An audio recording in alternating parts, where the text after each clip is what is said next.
Hello, and welcome to the Kathleen Spracklin podcast. I am a woman on a mission to gather a cadre of writers, thinkers, and teachers who are transforming the world, one character at a time. And it all starts with one thing: a deep understanding of human motivation, why people do what they do, and the forces that drive them.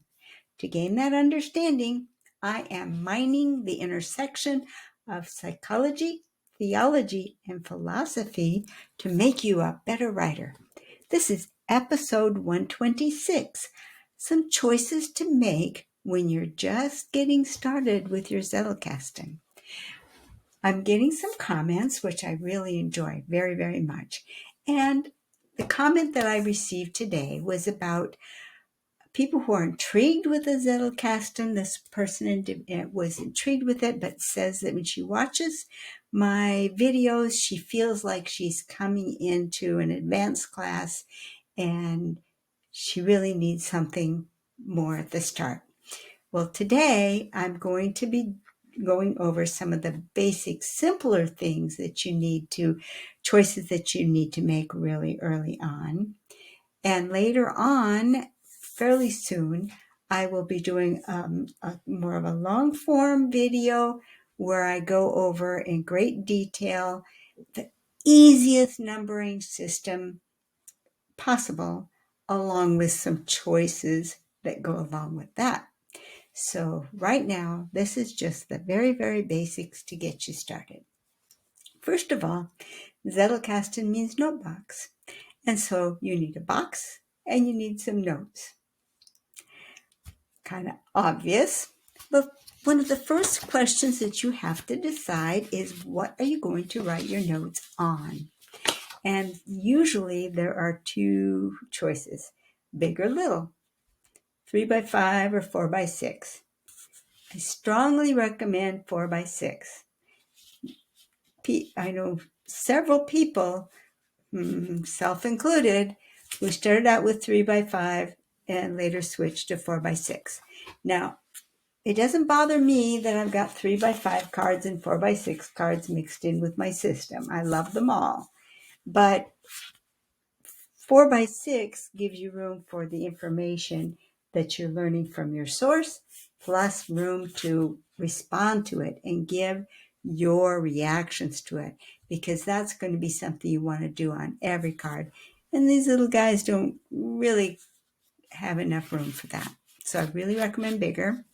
And while you're in the stationery store, be sure to pick up some colored cards, because these turn out to be really handy, and I'm not going to reiterate why tonight, but get some of these. Mostly you're going to need a gazillion of these. Okay, so that's cards.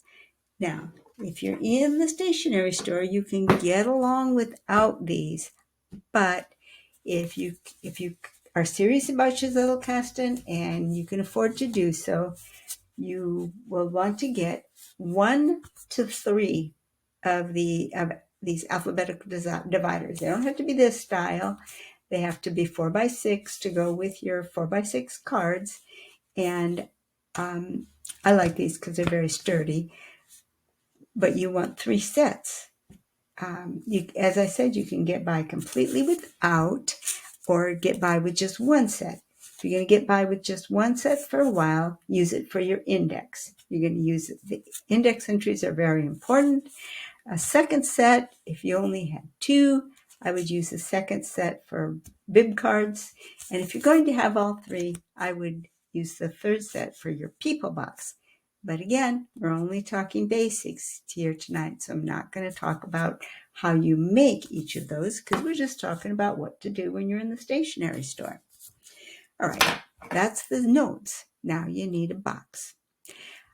My favorite box for a very, very long time was a plastic shoebox. I filled 6 of these before I gave up and got this set. And if I had enough room on this counter back here to use 8 or 10 of these, I might have continued with them. I really, really like these. One of the reasons I like them so much is that the cards slide effortlessly. And by stuffing the back with supplies or other things, I could have easily managed the perfect width so that I could have a working V, very easy to read a card and flip through the cards. I kind of still miss them, although these are really, really, really lovely.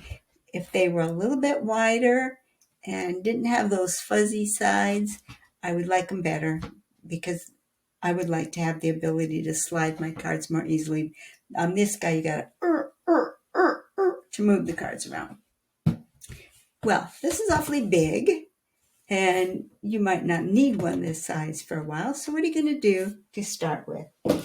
Well, some say a shoebox, but a cardboard shoebox, but you're back in this territory. So why? A little plastic box like this is really, really nice. It gives you the advantages of easy to slide and use. It's pretty sturdy, very handy. Or if you're just getting started, a little cardboard box like this one that chicks come in is very handy. I've been using this lately for our little Zettelkasten that I've been building with my viewers, just so we would have a set of shared cards. So those are some ideas for boxes. Of course, as your Zettelkasten grows, you'll need more space. But you can start out with something very, very small.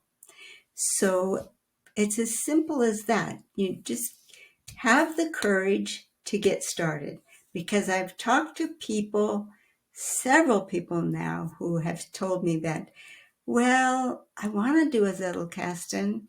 I know that creating a note box is so valuable. I just haven't gotten up the courage to start. Well, the easiest way to get up your courage to start is to bring into your office, into your home, into wherever you work, some basic supplies, even if it's just note cards and a cardboard box. The best way to get started on a Zettelkasten is simply to start making notes. And we'll talk about numbering. As I said, there's going to be a pretty extensive video on numbering coming up very soon. But just to break the ice and get going, you can start taking notes on a 4x6 cards and begin with noting what you want to record.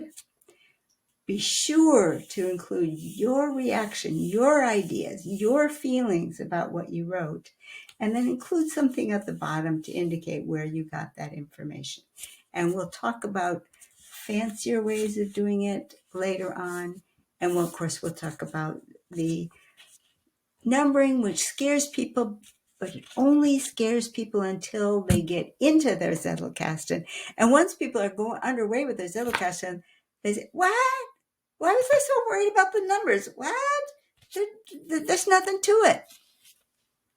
But until you get to that spot, there is something to it. It's like, how do I decide what numbers? But we're going to deal with that in a whole separate video that's nothing but numbering. And that will be coming fairly soon, probably towards the end of next week. So I will talk to you some more tomorrow. And tomorrow we're going to talk about, well, I won't spoil the surprise. See you tomorrow. Bye-bye.